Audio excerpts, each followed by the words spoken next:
إن الحمد لله نحمده ونستعينه ونعوذ بالله من شرور أنفسنا من سيئات أعمالنا من يهده الله فلا مضل له ومن يضلله فلا هادي له وأشهد أن لا إله إلا الله وحده لا شريك له وأشهد أن محمدا عبده ورسوله أما بعد فإن خير الحديث كتاب الله وخير الهدي هدي محمد صلى الله عليه وسلم وشر الأمور محدثاتها وكل محدثة بدعة وكل بدعة ضلالة وكل ضلالة في النار. وقال الله تعالى: يا أيها الذين آمنوا اتقوا الله حق تقاته ولا تموتن إلا وأنتم مسلمون.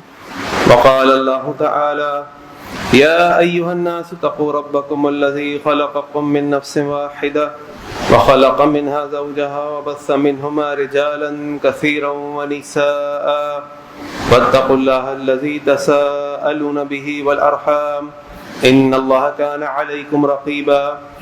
وقال الله تعالى: يا أيها الذين آمنوا اتقوا الله وقولوا قولا سديدا يصلح لكم أعمالكم ويغفر لكم ذنوبكم ومن يطع الله ورسوله فقد فاز فوزا عظيما. اللهم صل على محمد وعلى آل محمد كما صليت على إبراهيم وعلى آل إبراهيم إنك حميد مجيد. اللهم بارك على محمد وعلى آل محمد كما باركت على إبراهيم وعلى آل إبراهيم إنك حميد مجيد. وقال النبي صلى الله عليه وسلم: تركت فيكم أمرين لن تضلوا ما تمسكتم بهما كتاب الله وسنتي رب اشرح لي صدري ويسر لي أمري واحلل عقدة من لساني يفقهوا قولي سبحانك لا علم لنا إلا ما علمتنا إنك أنت العليم الحكيم. اللهم أرنا الحق حقا وارزقنا اتباعه وأرنا الباطل باطلا وارزقنا اجتنابه آمين يا رب العالمين. صحیح بخاری کی روایت ہے کہ نبی کریم صلی اللہ علیہ وسلم کے پاس ایک شخص آیا اور آگے اس نے کہا کہ اللہ کے نبی صلی اللہ علیہ وسلم، میرا ایک معاملہ ہے، اس میں آپ اللہ کی کتاب کی روشنی میں فیصلہ فرمائیے. ایک اور شخص بھی ساتھ تھا اور ذرا سمجھدار تھا، اس نے بھی اللہ کے نبی صلی اللہ علیہ وسلم سے کہا: جی ضرور اللہ کے نبی صلی اللہ علیہ وسلم، ہمارے درمیان جو مسئلہ ہے آپ اس میں اللہ کی کتاب کی روشنی میں فیصلہ فرمائیے اور میں آپ کو بتاتا ہوں کہ ہمارا کیا معاملہ ہے. رسول اللہ صلی اللہ علیہ وسلم نے اجازت دی کہ ٹھیک ہے تم بتاؤ. اس نے کہا کہ میرا ایک بیٹا ہے اور میرے بیٹے نے اس شخص کی بیوی کے ساتھ زنا کیا ہے. تو مجھے لوگوں نے کہا کہ چونکہ تمہارے بیٹے نے اس کے ساتھ زنا کیا ہے تو تم اس کو 100 بکریاں دو اور اس کے ساتھ کچھ اور سامان بھی. وہ میں نے اس کو دے دیا. پھر میرا علماء سے کچھ مشورہ ہوا، اہل علم سے، تو انہوں نے کہا کہ نہیں، ایسا نہیں ہوگا، بلکہ تمہارے بیٹے کے لیے جو کہ کنوارا ہے 100 کوڑے ہیں اور 1 سال کی جلا وطنی ہے، اور اس کی بیوی جس نے زنا کیا ہے وہ شادی شدہ ہے، اس کے لیے رجم کی سزا ہے. اللہ کے نبی صلی اللہ علیہ وسلم فرمایا: ذات کی قسم جس کے ہاتھ میں میری جان ہے، میں یقیناً اللہ کی کتاب کی روشنی میں تمہارے سامنے تمہارے اس معاملے کا فیصلہ کروں گا، اور حق یہ ہے کہ تمہارے بچے کے اوپر 100 کوڑے ہیں اور 1 سال کی جلا وطنی ہے، اور اس کی بیوی جس نے زنا کیا ہے اس کو رجم کی سزا دی جائے گی. اللہ کے نبی صلی اللہ علیہ وسلم صحابی کو حکم دیا کہ انیس جاؤ اور جا کے اس کی بیوی سے بات کرو، اگر وہ اپنے گناہ کا اعتراف کر لے تو پھر اس کو رجم کر دو. اس عورت نے اپنے گناہ کا اعتراف کیا اور اللہ کے نبی صلی اللہ علیہ وسلم کے حکم کے مطابق اس عورت کو رجم کر دیا گیا. اگر آپ قرآن کریم کی پہلی آیت سورہ فاتحہ پہلی سورت لے لیں اور وہاں سے پڑھتے چلے جائیں اور سورۃ الناس تک پڑھتے رہیں تو آپ کو پورے قرآن کریم کے اندر زنا کی سزا نہیں ملے گی کہ اگر کوئی شادی شدہ عورت زنا کر لے تو اس کو رجم کیا جائے گا. پھر یہ سزا کہاں سے آئی جس کا اعلان بھی ہے، جو اسلامی حدود بھی ہیں، جس کو نافذ بھی کیا گیا، اور آج بھی اگر کہیں اسلامی قانون اسلامی حکومت ہو اور یہ زنا ثابت ہو جائے تو ایسے شخص کو جو شادی شدہ ہو زنا کر لیا ہو اس کے لیے سزا رجم کی ہے. یہ ہمیں ملتا ہے اللہ کے نبی صلی اللہ علیہ وسلم کی احادیث مبارکہ اور سنتوں سے۔ ہم دیکھتے ہیں کہ پچھلے کئی عرصے سے کچھ لوگوں نے یہ معاملہ اٹھایا ہے کہ ہم تو بس اللہ کی کتاب قرآن کو مانیں گے، ہم حدیث کو نہیں مانتے۔ آپ ہمیں بتائیں کہ قرآن میں کہاں لکھا ہے؟ قرآن سے ہم لیتے ہیں، حدیث سے ہم نہیں لیتے۔ جبکہ اگر آپ قرآن کریم کا مطالعہ کریں تو آپ دیکھیں گے کہ اللہ تعالیٰ نے کئی جگہ، متعدد جگہ، بار بار مختلف انداز سے اس بات کی طرف اشارہ کیا ہے، حکم کیا ہے، توجہ دلائی ہے، تاکید کی ہے کہ اللہ اور اس کے رسول کی اطاعت کرو، اللہ اور اس کے رسول کی اطاعت کرو۔ سورۃ الحشر میں اللہ تعالیٰ نے فرمایا وَمَا آتَاكُمُ الرَّسُولُ فَخُذُوهُ وَمَا نَهَاكُمْ عَنْهُ فَانْتَهُوا، جو تمہارا رسول تم کو لے لے اس کو لے لو، جو تمہارا رسول تم کو دے اس کو لے لو، اور جس چیز سے وہ روکے اسے رک جاؤ۔ اس کا کیا مطلب ہے؟ لیکن مسئلہ یہ ہے کہ میں آپ کو اس سے پہلے کہ آگے لے کے جاؤں، میں آپ کو جو قرآن و سنت کی رہنمائی ہے اور جس طریقے سے ہم تمام معاملات کو دیکھتے ہیں اس کی تھوڑی سی میں آپ کے سامنے تفصیل رکھ دوں۔ یہ جتنے بھی معاملات ہماری زندگی میں ہوتے ہیں، علماء نے کہا کہ یہ 4 مختلف نوعیتوں کے ہوتے ہیں۔ کچھ چیزیں شریعت کے اندر، دین کے اندر تشریعی کہلاتی ہیں، یعنی شریعت کی بنیاد پر کہلاتی ہیں۔ مثال کے طور پہ اس وقت میں جمعہ کا خطبہ آپ کے سامنے دے رہا ہوں، اذان ہوئی، اذان کے بعد خطبہ شروع ہوا، خطبے کے بعد 2 رکعت آپ جمعے کی نماز پڑھیں گے، جو لوگ جمعے کی نماز میں موجود ہیں، ورنہ عام حالت میں تو ظہر کی پڑھنی تھی۔ اچھا، اگر آپ ظہر کی نماز کی طرف آ جائیں تو ظہر کی نماز کی کتنی رکعت پڑھنی ہے؟ 1 رکعت میں کتنے رکوع ہوں گے؟ 1 رکعت میں کتنے سجدے ہوں گے؟ کیا ظہر کی نماز جہری پڑھی جائے گی یعنی بلند آواز قرأت کی جائے گی، یا سری پڑھی جائے گی، آہستہ آواز سے پڑھی جائے گی کہ آواز نہ آئے؟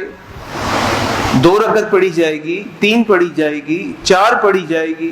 اس کا افضل وقت کون سا ہوگا؟ وہ کب قضا ہوگی؟ یہ سب باتیں ہمیں کہاں ملتی ہیں؟ یہ سب باتیں ہمیں احادیث مبارکہ میں ملتی ہیں۔ یہ تشریعی امور ہیں۔ یہ جمعے کی بھی جو ترتیب ہے کہ جو شخص جمعے کی نماز میں موجود ہے، ہر مقیم کے اوپر، مرد کے اوپر، آزاد کے اوپر جمعہ فرض ہے، الا یہ کہ کوئی شرعی عذر اس کو موجود ہو۔ اب وہ اگر جمعہ پڑھنے آیا جو فرض ہے تو یہ 4 رکعات تبدیل ہو کر 2 رکعت میں آ گئی۔ یہ کہاں ملتا ہے؟ یہ حدیث میں ملتا ہے۔ اور یہ کون سے امور ہیں؟ یہ تشریعی امور ہیں، شریعت ہے۔ اس کا حکم وحی کے ذریعے ملتا ہے، اس میں کسی سے کوئی مشورہ نہیں ہوتا۔ یہ اللہ تعالیٰ کی طرف سے مقرر کردہ ہے جو اللہ کے نبی صلی اللہ علیہ وسلم نے ہمیں بتایا ہے، اور اللہ کے نبی صلی اللہ علیہ وسلم کو اللہ تعالیٰ نے وحی کی ہے۔ دوسرے جو امور ہوتے ہیں وہ ہوتے ہیں تدبیری امور۔ مثال کے طور پہ اللہ کے نبی صلی اللہ علیہ وسلم، غزوہ بدر کا موقع ہے، مسلمان فتح یاب ہو گئے ہیں، قریش کے سردار مسلمانوں کی قید میں ہیں۔ اللہ کے نبی صلی اللہ علیہ وسلم حضرت ابوبکر عمر سے مشورہ کرتے ہیں کہ ان کے ساتھ کیا کیا جائے۔ عمر بن خطاب رضی اللہ عنہ مشورہ دیتے ہیں کہ اللہ کے نبی صلی اللہ علیہ وسلم، ان میں سے جو جو ہمارا رشتہ دار ہے ہمیں حکم دیجئے ہم اس کی گردن اپنے ہاتھ سے اڑائیں، تاکہ ہمارے دل میں اسلام کی محبت مضبوط ہو جائے اور کفر کی نفرت اور واضح ہو جائے۔ حضرت ابوبکر صدیق نے فرمایا اللہ کے نبی صلی اللہ علیہ وسلم، اس سے بہتر ہے کہ ہم ان سے فدیہ لے لیتے ہیں، اور فدیہ لے لیتے ہیں کہ ہمارے کچھ لوگوں کو یہ تعلیم دیں جو ان میں سے تعلیم یافتہ ہیں، اور مال دیں، اور پھر ہم چھوڑ دیتے ہیں۔ مشورہ کیا اللہ کے نبی صلی اللہ علیہ وسلم نے، تدبیر تھی۔ اللہ تعالیٰ کو، اللہ کے نبی صلی اللہ علیہ وسلم نے حضرت ابوبکر کی بات کو پسند فرمایا اور حکم دے دیا۔ اس کے بعد اللہ تعالیٰ کی طرف سے حکم آیا کہ یہ تم نے اچھا نہیں کیا، یعنی ضرورت ہوئی اس تدبیری امور میں تو اللہ تعالیٰ کی طرف سے فوراً تصحیح آ گئی۔ یہ تدبیری امور ہے کہ بھئی غزوہ احد مدینے کے اندر رہ کے لڑنی ہے کہ باہر جانا ہے۔ غزوہ خندق کا موقع ہے، صحابہ سے مشورہ ہو رہا ہے دشمنوں کا مقابلہ کیسے کیا جائے۔ حضرت سلمان فارسی کے مشورے پر عمل کیا کہ خندق کھودی جائے اور خندق کھود کے کفار کا مقابلہ کیا جائے۔ یہ تدبیری امور ہیں، اس میں اللہ کے نبی صلی اللہ علیہ وسلم کو اجازت ہے، آپ مشورہ کرتے ہیں، آپ اپنا مشورہ دیتے ہیں، اگر کوئی غلطی ہے تو اللہ کی طرف سے تصحیح آ جاتی ہے۔ تیسرے معاملات ہیں اجتہادی۔ قرآن و حدیث موجود ہے، کوئی معاملہ آیا، کوئی سوال آیا، اللہ کے نبی صلی اللہ علیہ وسلم نے اس کی روشنی میں جواب دے دیا۔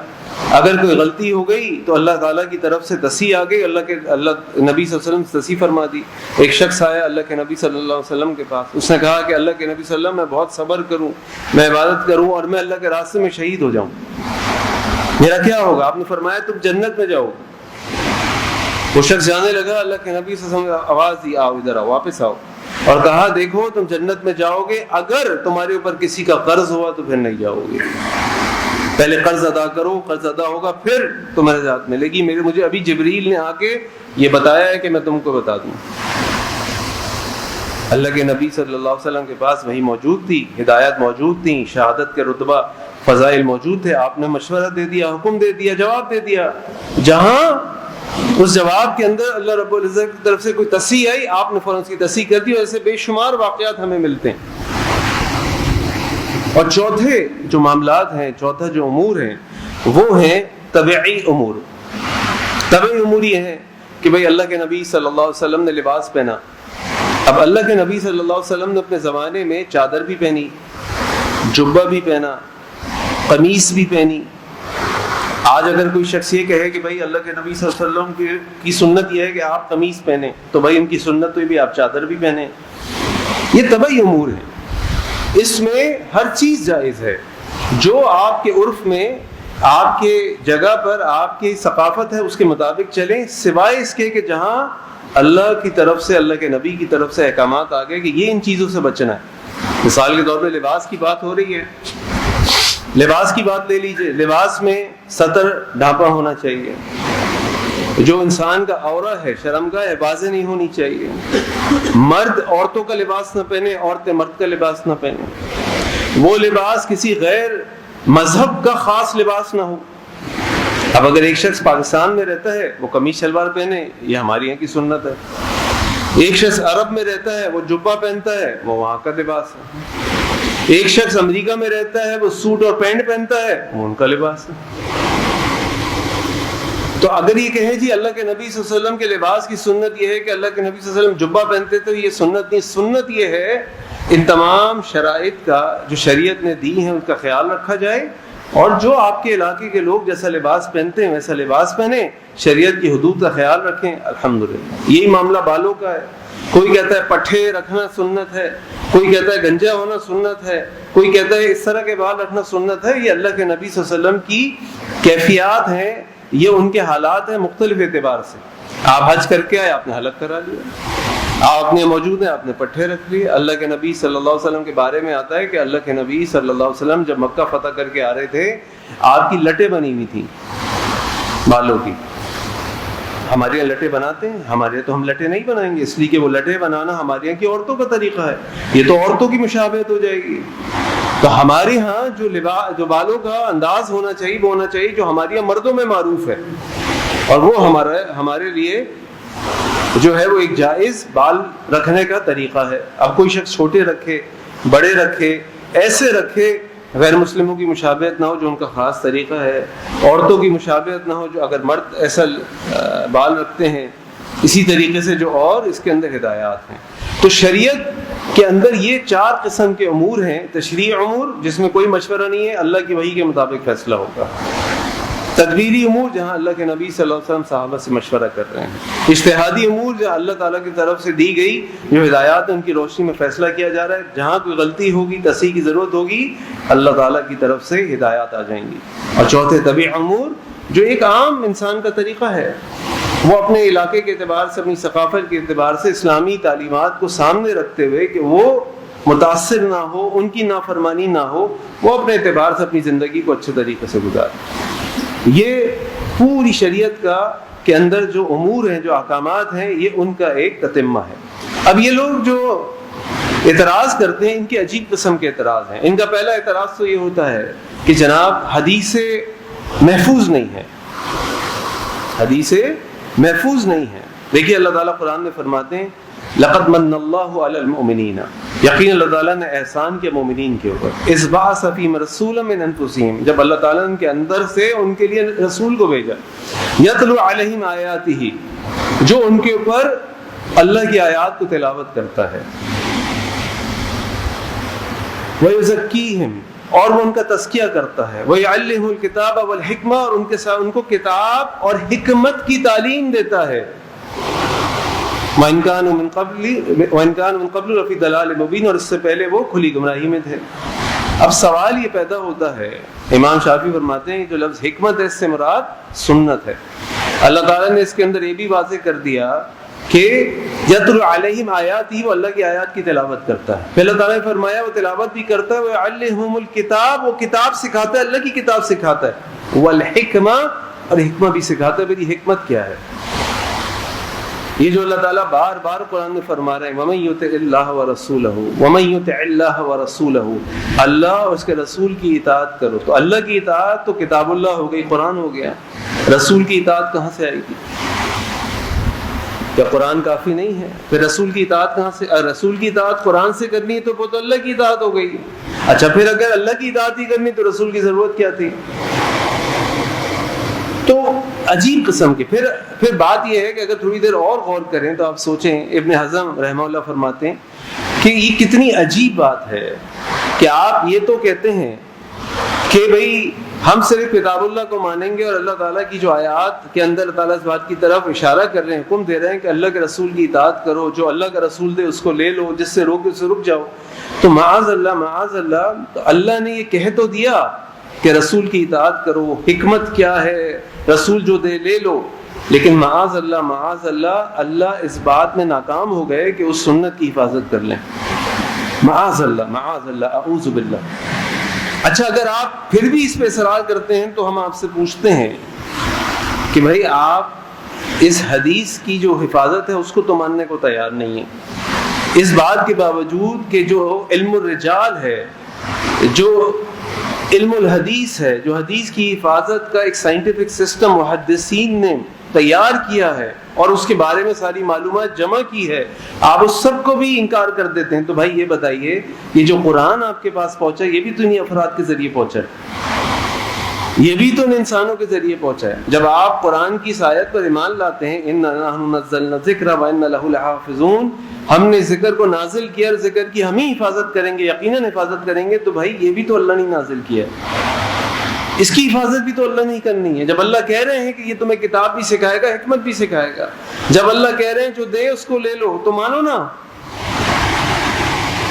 اور پھر آپ ان سے اور سوال کریں تو کہتے نہیں ہم صرف قرآن کو مانیں گے۔ اچھا پھر آپ نماز کیسے پڑھیں گے؟ وہ چلتا آ رہا ہے، وہ چلتے آنے کو آپ مان سکتے ہیں، اپنی رائے کو آپ مان سکتے ہیں، اپنے دماغ میں آنے والی بات کو آپ مان سکتے ہیں، اللہ کے رسول صلی اللہ علیہ وسلم کی جو احادیث علماء نے، محدثین نے، فقہاء نے جمع کی، ان کو نہیں مان سکتے، جس پہ اتنے بڑے بڑے نیک لوگوں کا اجماع ہے۔ بھائی وہ نیک لوگ ہیں نا، چلو آپ نہ مانو، امام بخاری نیک آدمی ہے یہ تو مانتے ہو، امام مسلم نیک آدمی ہے تو مانتے ہو، امام ذہبی نیک آدمی ہے تو مانتے ہو، رحم اللہ اجمعین، مانتے ہیں نا۔ تو ان نیک آدمی کی عقل، یادداشت، ان کی جو گواہی ہے اس کو ماننے کو تیار نہیں ہو، اور آج کل کے جو لوگ ہیں جو چاہے کہہ دیتے ہیں ان کو ماننے کو تیار ہو، جبکہ تم جانتے ہو جس طرح قیامت قریب آئے گی، فتنے بڑھتے جائیں گے، جھوٹ بڑھتا جائے گا، دھوکہ بڑھتا جائے گا، دجل بڑھتا جائے گا، لیکن تم اس کو ماننے کو تیار نہیں۔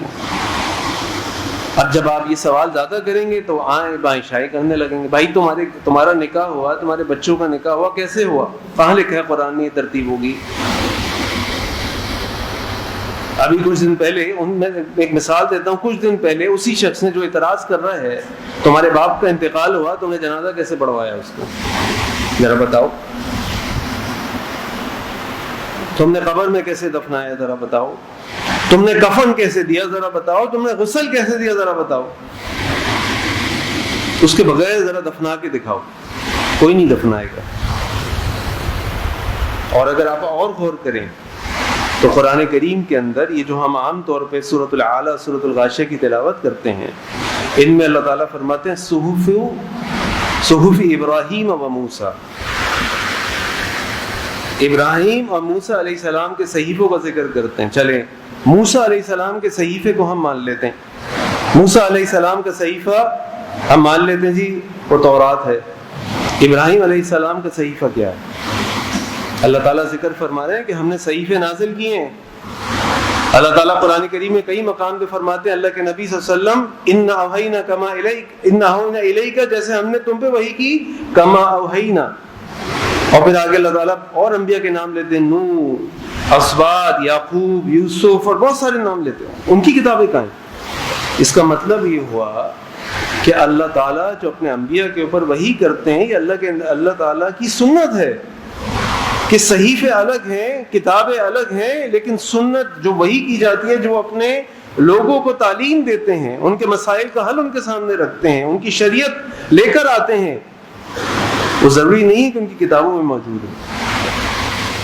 تو لہذا اس سوال اس اعتراض کا جواب کہ بھائی احادیث جو ہیں وہ تو بہت پرانی باتیں ہیں، ہم ان پہ اعتبار نہیں کرتے، جبکہ اگر غور و فکر کریں اور دیکھیں کہ اللہ تعالیٰ نے ایک معجزانہ انداز سے اس پورے علم الحدیث کو محفوظ فرمایا ہے کہ ایک بڑی تعداد علماء کی محدثین کی گواہی دیتی ہے کہ فلاں شخص جس سے حدیث سن رہے ہو اس کا باپ کون تھا، کس زمانے میں موجود تھا، اس کے بارے میں اس زمانے کے لوگوں نے کیا کہا، یہ اس شخص سے ملا یا نہیں ملا، اور سارے اصول طے کیے، ساری گواہیاں دی، جب جا کے کسی حدیث کو صحیح، غلط، موضوع، ضعیف قرار دیا جاتا ہے. اور اتنی کیٹیگرائزیشن کہ یہ صحیح ہے، یہ حسن ہے، یہ صحیح لغیری ہے، یہ حسن لغیری ہے، پوری کلاسیفیکیشن ہے اور ایک سائنٹیفک ماڈل ہے جس کے اوپر ان احادیث کی درجہ بندی کی جاتی ہے.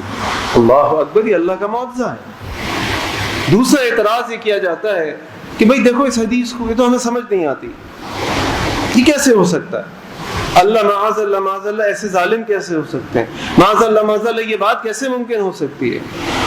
اس حد تک تو مشرکین مکہ بھی نہیں گئے، کچھ جگہوں پہ گئے، کچھ جگہوں پہ نہیں گئے. جیسے وہ کہتے تھے کہ جب ہم ریزہ ہو جائیں گے کیا دوبارہ بنا دیے جائیں گے؟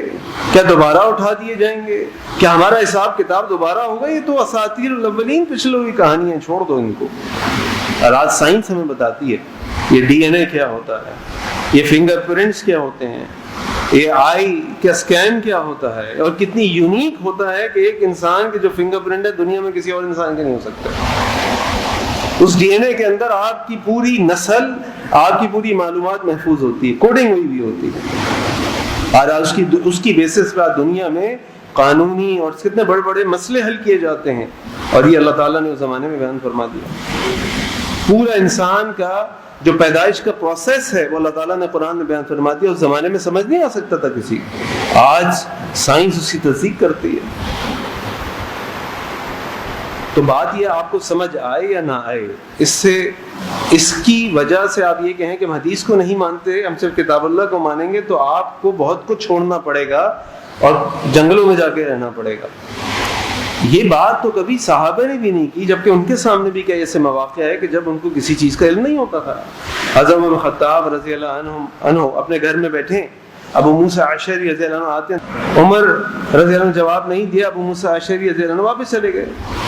جب جا کے دروازہ کھولا دیکھا ابو موسیٰ اشعری واپس جا رہے ہیں. کہا ابو موسیٰ کہاں جاتے ہو؟ انہوں نے کہا کہ اللہ کے نبی صلی اللہ علیہ وسلم نے ہمیں کہا کہ جب تم کسی کے گھر جاؤ اگر وہ جواب دے دے تو ٹھیک، اجازت دے دے تو ٹھیک، ورنہ واپس چلے جاؤ. اور یہ فون کرنے کے لیے بھی ہدایت. ایک آدمی آپ کا فون نہیں اٹھا رہا، اس کو اتنے فون نہ کریں کہ وہ بیچارہ جب آپ کی مس کال کے نمبرز دیکھے تو پریشان ہو جائے، کوئی ایمرجنسی ہو گئی ہے، آگ لگ گئی ہے، کوئی مر گیا ہے جو 10 کالیں پچھلے 10 منٹ میں آ چکی ہیں. ارے بھائی بزی ہوگا، سو رہا ہوگا، باتھ روم میں ہوگا، نماز پڑھ رہا ہوگا، کھانا کھا رہا ہوگا، مصروف ہوگا. یہ فون اس نے اپنی سہولت کے لیے لیا، آپ کی سہولت کے لیے نہیں لیا. یہ فون اس شخص نے اپنی سہولت کے لیے لیا ہے کہ میں کہیں بھی جاؤں، مجھے کوئی کام پڑے تو میں کال کر لوں. یہ دوسروں کی سہولت کے لیے نہیں لیا کہ وہ جب چاہیں دن کے 24 گھنٹے میں مجھے کال کریں اور میں حاضر ہوں کی طرح موجود ہو جاؤں. یاد رکھیں اس بات کو.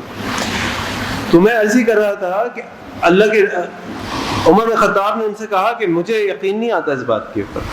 اب آپ سوچیں، عمر بن خطاب کہہ رہے ہیں مجھے علم نہیں ہے اس بات کا، مجھے یقین بھی نہیں آتا اس بات کا، مجھے گواہ لا کے دو اس بات کے، ورنہ میں تمہیں نہیں چھوڑوں گا. تم نے کیسے اللہ کے نبی صلی اللہ علیہ وسلم پر ایک بات کہہ دی؟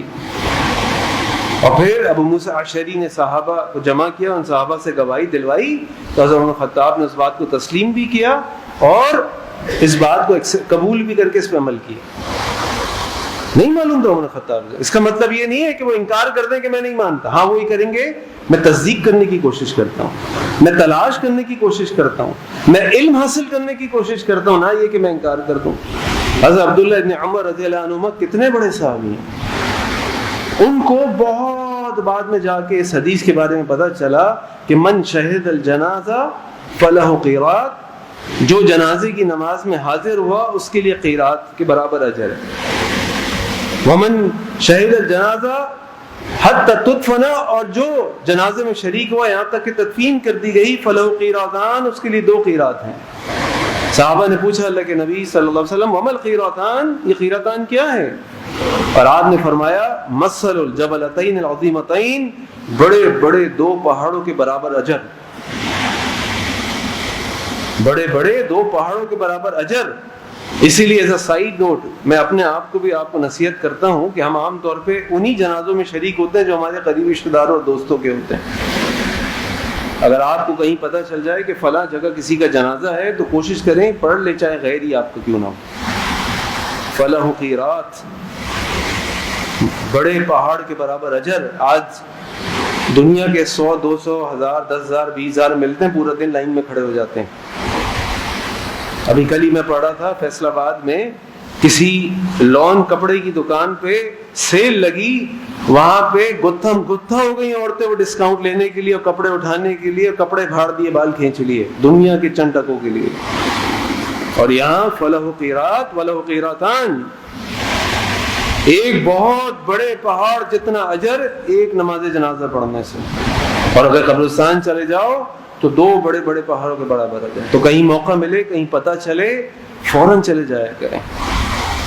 یہ سودا مہنگا نہیں ہے، یہ فری کا سودا ہے۔ عبداللہ بن عمر رضی اللہ عنہ کو بہت عرصے کے بعد پتہ چلا، کہنے لگے میں نے پتہ نہیں کتنے بڑے بڑے پہاڑ ضائع کر دیے، مجھے تو پتہ ہی نہیں چلا اس حدیث کا۔ انکار نہیں کیا، انکار نہیں کیا، اس کو مانا، اس کی تصدیق کی اور اس پہ عمل کیا۔ اور یہی ایک مسلمان اور مومن کا طریقہ ہے کہ اگر اس کو کوئی بات پتہ نہیں ہوتی تو علم حاصل کرتا ہے اور اس پر عمل کرتا ہے، اس کو ریجیکٹ نہیں کرتا، وہ کہتا ہے۔ اور یوں ویسے بھی اگر آپ غور کریں، تو یہ جتنی احادیث کی کتابیں لکھی گئی ہیں، موطا امام مالک ہے، صحیح بخاری ہے، صحیح مسلم ہے، سنن ترمذی ہے، سنن ابی داؤد ہے، ان تمام حدیثوں کی جو مجموعے ہیں، کمپائلیشن ہے، ان کو جمع کرنے کا مقصد عام لوگوں کی تعلیم نہیں ہے، ان کو جمع کرنے کا مقصد علماء اور طلبۃ العلم کی تعلیم و تربیت ہے۔ کیونکہ جب وہ یہ حدیثیں پڑھتے ہیں تو ان کو پتہ ہوتا ہے کہ اگر ایک حدیث صحیح بخاری میں موجود نہیں ہے تو اس کا مطلب نہیں ہے کہ وہ شریعت میں بھی نہیں ہے، وہ سنن ترمذی میں بھی ہو سکتی ہے، وہ صحیح مسلم میں بھی ہو سکتی ہے، وہ سنن دارقطنی میں بھی ہو سکتی ہے، وہ مستدرک حاکم میں بھی ہو سکتی ہے۔ اور اگر وہ صحیح ہے، اس کا طرق صحیح ہے، اس کے اسناد صحیح ہے، تو ہمارے لیے وہ بھی حجت ہے۔ لیکن ایک عام آدمی صحیح بخاری اٹھاتا ہے، کہتا ہے دیکھو بخاری میں نہیں ہے۔ ارے بھائی بخاری میں نہیں ہے تو کیا ہوا؟ ہو سکتا ہے مسلم میں ہو سکتا ہے ترمذی میں ہو سکتا ہے دارقطنی میں ہو، تمہیں نہیں معلوم۔ تو یہ اصل جو کتابیں جمع کی گئیں یہ اصل میں عام لوگوں کے لیے نہیں ہے۔ ہاں آپ فائدہ اٹھائیے، پڑھیے، سمجھیے، الحمدللہ بہت اچھی بات ہے، لیکن ان تمام چیزوں کو پڑھنے کا جو صحیح طریقہ ہے وہ ہے علماء سے پڑھیے، اساتذہ سے پڑھیے، کتابوں سے نہ پڑھیے، علماء اساتذہ سے پڑھیے۔ تو جب وہ آپ کو ایک حدیث کا بتائیں گے تو اس کے حکم جو ہے اور کتابوں کے احکامات کی روشنی میں آپ کو بتائیں گے کہ اس کا یہ مطلب ہے، فلاں جگہ یہ آیا ہے، فلاں جگہ یہ آیا ہے، فلاں جگہ یہ آیا ہے، تو اس کا صحیح فقہ یہ ہے۔ اور تیسرا جو غلطی اعتراض وہ کرتے ہیں وہ کہ جی ہم حدیث کو لیں گے، ہم قرآن کو پڑھیں گے تو ہم اس کے معنی نہ لغت میں ڈھونڈیں گے، لغت میں نہیں ڈھونڈیں گے۔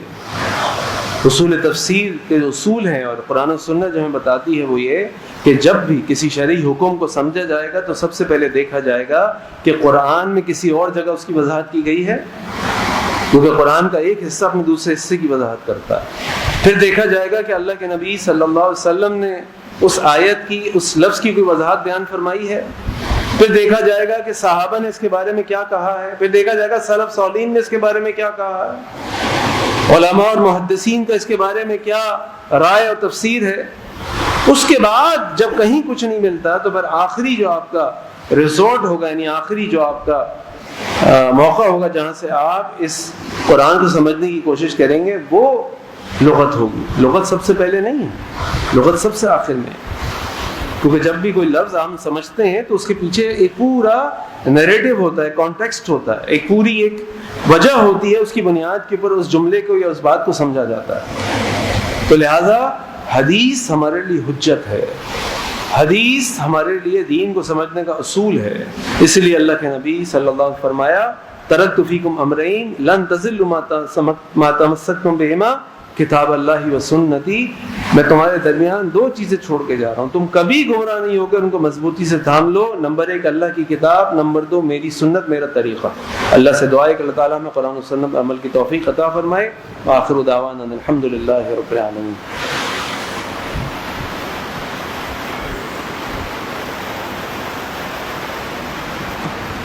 الحمد للہ رب العالمین والصلاة والسلام علی سید الانبیاء المرسلین، اما بعد۔ آپ کے سامنے جو میں نے آج خطبہ جمعہ میں جو بات رکھی اس کا خلاصہ یہ ہے کہ جہاں اللہ تعالیٰ نے اپنے قرآن میں قرآن کو پڑھنا، سمجھنا، اس پر عمل کرنا اور اللہ کی اطاعت کا حکم دیا، وہیں اس قرآن میں اللہ تعالیٰ نے اس اللہ کے نبی صلی اللہ علیہ وسلم کی اطاعت کو اور ان کی سنت کو بھی پڑھنے کا اور سمجھنے کا اور عمل کرنے کا حکم دیا۔ ان دونوں چیزوں کے بغیر شریعت پہ عمل نہیں کیا جا سکتا۔ تو لہٰذا کبھی بھی اگر آپ کا کسی ایسے شخص سے کسی بھی موضوع کے اوپر کوئی تبادلہ خیال ہو، کوئی بحث ہو، کوئی ڈسکشن ہو، تو ہمیشہ یاد رکھیں کہ آپ نے اس پہ بحث نہیں کرنی کہ داڑھی فرض ہے، سنت ہے، میوزک حرام ہے، حرام نہیں ہے، اور اسی طریقے سے پردے کے بارے میں یا انٹرسٹ سود کے بارے میں بات ہو، بلکہ آپ نے سب سے پہلے اس کے ساتھ یہ بات کرنی ہے کہ یہ طے کرو کہ ہمارے دین کے اصول کیا ہیں، ہم اپنے دین کو سمجھیں گے کہاں سے۔ سب سے پہلے اصول طے کریں۔ ہمارے اصول، ہمارے لیے دین کے جو ماخذ ہیں، جو بنیاد ہے، وہ قرآن اور سنت ہے۔ اگر تم قرآن اور سنت دونوں کو الگ الگ کر دو گے تو تم سے بات کرنے کا کوئی فائدہ نہیں۔ تو پہلے تو تم ہم سے اصول پہ بات کرو، بتاؤ کہ اللہ تعالیٰ نے جو قرآن میں اطیعوا اللہ واطیعوا الرسول کا حکم دیا، اللہ تعالیٰ نے جو وما آتاکم الرسول فخذوہ وما نہاکم عنہ فانتہوا کا حکم دیا، اس کا کیا مطلب ہے۔ جب تم ہمیں اس کا مطلب سمجھا دو گے اور ہم آپس میں ایک دوسرے اتفاق کر لیں گے، پھر ہم آئیں گے اس بات کے اوپر کہ داڑھی کا مسئلہ کیا ہے، پردے کا مسئلہ کیا ہے، سود کا مسئلہ کیا ہے، میوزک کا مسئلہ کیا ہے۔ اور اگر یہ نہیں ہوگا تو پھر ہمارا اور آپ کا صرف ٹائم ضائع ہوگا، جس کا مجھے کوئی شوق نہیں ہے اور کوئی ضرورت نہیں ہے، اور کام کی باتوں کی طرف توجہ دیں اور ان فضول مباحث سے اپنے آپ کو بچائیں۔ اللہ تعالیٰ سے دعا ہے کہ اللہ تعالیٰ ہمیں قرآن و حدیث پر عمل کرنے والا بنا دے، قرآن و حدیث کو سیکھنے والا بنا دے، قرآن و حدیث کو سمجھنے والا بنا دے، اور قرآن اور حدیث سے محبت کرنے والا بنا دے۔ اللہ سے دعا کریں کہ اللہ دنیا میں جہاں جہاں مسلمان تکالیف، پریشانی اور شکار، تعالیٰ ان کی مدد فرما دے۔ اے اللہ ہمارے ملک پاکستان کی حفاظت فرما دے۔ اے اللہ ہمارا ملک پاکستان اس وقت نازک صورتحال سے گزر رہا ہے، اللہ تعالیٰ اس کی حفاظت فرما دے۔ اے اللہ 2 دن کے بعد پاکستان کی عمر 76 سال کی ہو جائے گی۔ اللہ تعالیٰ اس عمر میں تو انسان بڑا تجربہ کار ہو جاتا ہے، بڑا دانا ہو جاتا ہے، بڑا سمجھدار ہو جاتا ہے، بڑے اچھے وارثین اپنے پیدا کر دیتا ہے۔ اللہ تعالیٰ آپ نے ہمیں ہر دولت سے نوازا ہے، اللہ تعالیٰ ہمیں ایسے لوگ بھی دیتے ہیں جو اس پاکستان کی حفاظت کریں، اس پاکستان کو اپنا ملک سمجھیں اور اس پاکستان کو ایک صحیح فلاحی اسلامی مملکت بنائیں۔ یہ بات بھی میں آپ سے کہنا چاہتا ہوں کہ انشاءاللہ یہ ملک جو اللہ تعالیٰ نے ہمیں اللہ کے نام پر دیا ہے، لا الہ الا اللہ محمد رسول کلمہ اور دیا ہے، ملک انشاءاللہ قائم رہے گا۔ یہ کسی کے جانے سے، کسی کے مرنے سے، کسی کے آنے سے اس کو انشاءاللہ کچھ نہیں ہوگا۔ اگر اس ملک کے لوگ اللہ سے ڈرنے والے ہوں گے، اللہ سے محبت کرنے والے ہوں گے، اس ملک کے قیام کے مقصد کو سمجھنے والے ہوں گے، تو انشاءاللہ یہ ملک قائم و دائم رہے گا۔ یہ لوگ آتے رہیں گے اور جاتے رہیں گے، لیکن انشاءاللہ اس ملک کو کچھ نہیں ہوگا۔ تو کچھ بھی ہو جائے، آپ نے اپنے دین کو اور اپنے ملک کی عزت کو آپ نے داؤ پر نہیں لگانا، اس کی عزت کرنی ہے، اس سے محبت کرنی ہے، اس کا خیال کرنا ہے۔ کوئی چلا جائے، کوئی جانے دیں اس کو، کوئی آ جائے آنے دیں اس کو، لیکن جو کام ہم سب مل کے کر سکتے ہیں، فردن بھی کر سکتے ہیں، انشاءاللہ وہ خیر ہے، اور اس ملک کے لیے، اسلام کے لیے انشاءاللہ خیر ہوگی۔ اللہ سے دعا ہے کہ اللہ تعالیٰ ہمارے شہر کراچی کی حفاظت فرما دے، اللہ ہمارے جان و مال و عزت کی حفاظت فرما دے۔ اے اللہ ہمیں 5 وقت کی نماز باجماعت مسجدوں میں ادا کرنے والا بنا دے، اللہ باقاعدگی سے قرآن کریم کی تلاوت کرنے والا بنا دے۔ اے اللہ نیک کاموں میں شامل ہونے والا بنا دے اللہ، نیک اولاد بنا دے، نیک اولاد عطا فرما دے اللہ، ہمیں اپنے والدین کے لیے صدقہ جاریہ بنا دے اللہ، ان کی آنکھوں کی ٹھنڈک بنا دے اللہ، ہماری اولادوں کو بھی ہماری آنکھوں کی ٹھنڈک بنا دے، ان کو ہمارے لیے صدقہ جاریہ بنا دے اے اللہ، جو بہنیں بیٹیاں رشتوں کے انتظار میں گھروں میں اللہ ان کے نیک صالح رشتے بھیج دے اللہ، جو بیاہ چکے اللہ ان کے گھروں میں خوشیاں عطا فرما دے اللہ، جو بیمار ہیں ان کو شفا کامل عاجل عطا فرما دے اللہ، جو پریشان حال ہیں ان کی پریشانی کو دور فرما دے اللہ، جو حالت ایمان میں دنیا سے رخصت ہو چکے اللہ ان کی مغفرت فرما دے اللہ، ہم سب کو جب تک زندہ حد اسلام پہ زندہ رکھ، جب ہمارا خاتمہ حالت ایمان پہ ہمارا خاتمہ ہو اے اللہ، ہمیں توحید پر قائم فرما دے اللہ، ہر قسم کی شرک بدعت اور ریاکاری سے بچا لے اے اللہ، نبی کریم صلی اللہ علیہ وسلم کی سے محبت، ان کی سنتوں سے محبت، ان کی سنتوں پر عمل کرنے والا بنا دے اے اللہ، ہمیں نیک و صالح بنا دے اللہ، ہماری دعا کو قبول فرما لے اللہ، ہماری خطاؤں کو درگزر فرما دے اللہ، جنت فردوس میں اعلیٰ مقام عطا فرما دے ان اللہ یأمر بالعدل والإحسان وإیتاء ذی القربى وینہی عن الفحشاء والمنکر والبغی یعظکم لعلکم تذکرون سبحان ربک رب العزة عما یصفون وسلام علی المرسلین والحمد للہ رب العالمین۔